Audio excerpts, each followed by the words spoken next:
to the fourth and final one, which is the tormentor.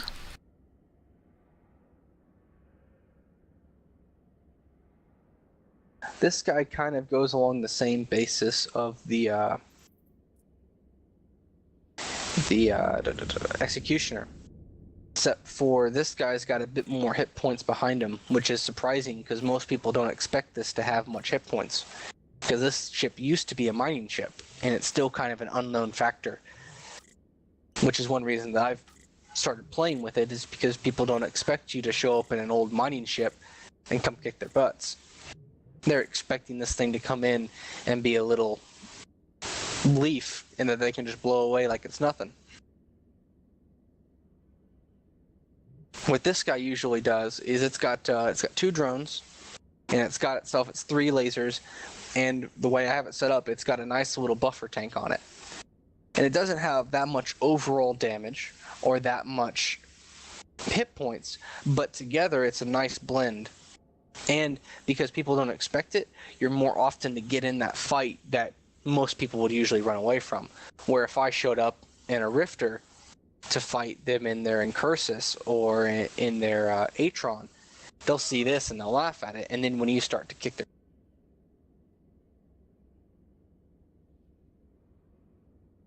So I kind of say this is a trick fit. It's... You show up and they don't expect you to do what you do. But it's under the same principle as the Executioner, where you don't want to be up close and personal, point blank.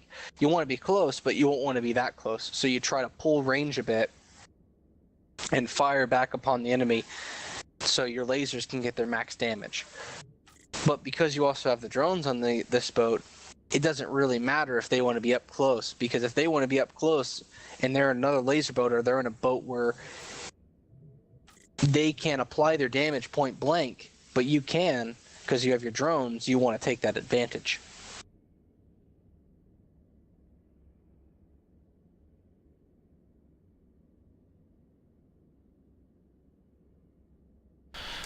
How would you go about the typical combat with this thing? The typical combat with this guy is very funny, actually, because usually what you'll see people on your D scan. You'll see them approach your gate if you're sitting inside, and they'll kind of wait for a second. They'll see your ship, and they'll compare your ship, and they'll see if they can take it. With this ship, because it's still got that unknown factor, and people in the back of their heads, it's still a miner. You see them, about a second later, they're already flying through the gate to come kill you. So immediately you have the advantage of they think they're going to win because they think that you're a miner. So when they show up, what you're going to want to usually do is you're going to want to back away from your beacon a bit, try to get some range on them, still within scramble range, but you don't want to be point blank because they're going to be aggressive and they're going to come right after you. And when they do, you start hitting them, because most people will approach us dead straight and you'll be able to apply your max damage at that point. So you're getting full damage to them as they're running towards you. And then by the time they realize they're actually doing some damage to them, you're got them stuck and they can't get away. Now, for starting off, would you recommend the Scorch or the Multifrequency ammo? For most fights, I would probably say if you're doing the point away and letting them run towards you, I would start off with your Scorch or your mid-range ammo, preferably if you've found a mid-range that you personally like, and start hammering them with that. Because then you can be just outside of that scramble range, so as they start to approach you, you've got that extra second or so of speed on them.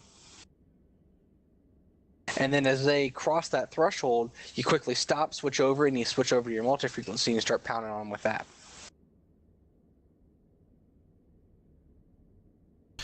How would you use this thing to assault a Plex? To assault a Plex, usually you won't want to do it solo in this guy, because most of the time when you're assaulting a Plex, you won't be assaulting it against a ship that... Either there'll be a ship that runs away because they're very fast, or they're going to be a bigger ship than you that's going to be able to take a bit more. So when you go into the Plex, what you're going to want to be doing is grabbing someone for your buddies to show up. I use this more as a bait tool for assaulting Plexes than as a assaulter, because it just doesn't quite have the speed to grab anything in an assault scenario and hold them where you want them to, because they'll usually be able to dictate range because it is a fairly slow boat. But you enter a Plex, people still think it's a miner. They're going to jump right on you, and they're not going to run away. You get a scramble and a web on them, and then your fleet shows up, and you start demolishing people. Because it's got enough tank that it'll be able to hold for long enough for the fleet to show up and take care of business.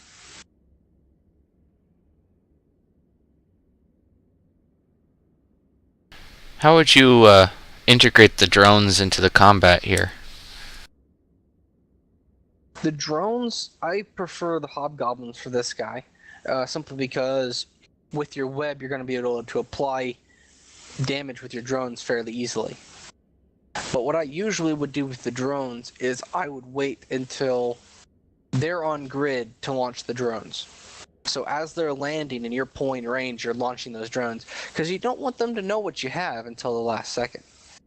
Because if you decide instead of that extra bit of damage you want some ECM drones, you don't want them to see that you have ECM drones until it's too late.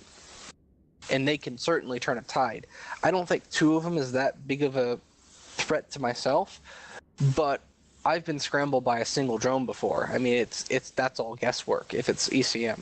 Or if you're using dual web drones, that will give you an advantage of they will have that extra little speed that they're going to be dropped down that you can keep them from running away. So that might be a good option if you're going to assault a Plex for your fleet to show up, that you pack 2 little web drones for your help.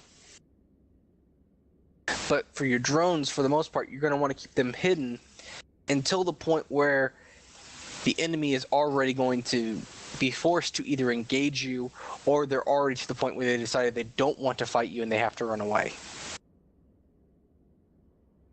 But you always want to have your drones ready for that first shot, because if they're not ready for that first shot, then you're going to lose time of applying damage.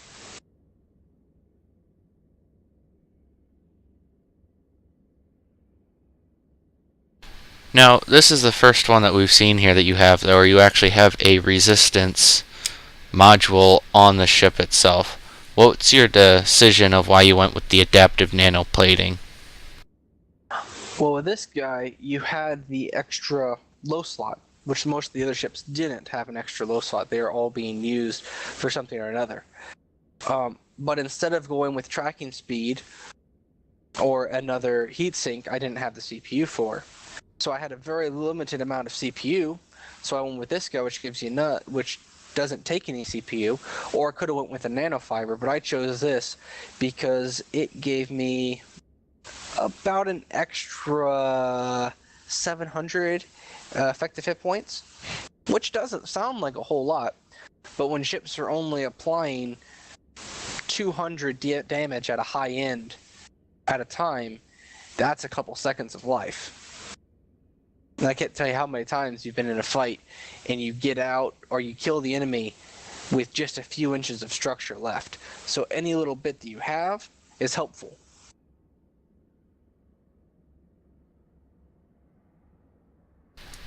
Alright, well, thank you. Probably the last question would be, what would be the next thing we're going to see you flying around in low-sec? You never know what you see me flying around. I switch my ships up on a regular occurrence so no one gets comfortable.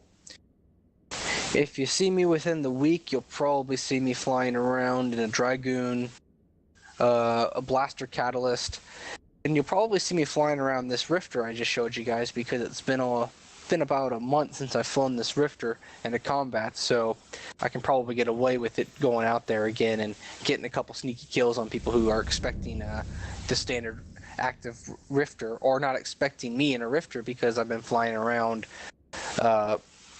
Mimitar, or sorry, not Mimitar, but Amar and Kaldar ships as of late. Alright, well, thank you.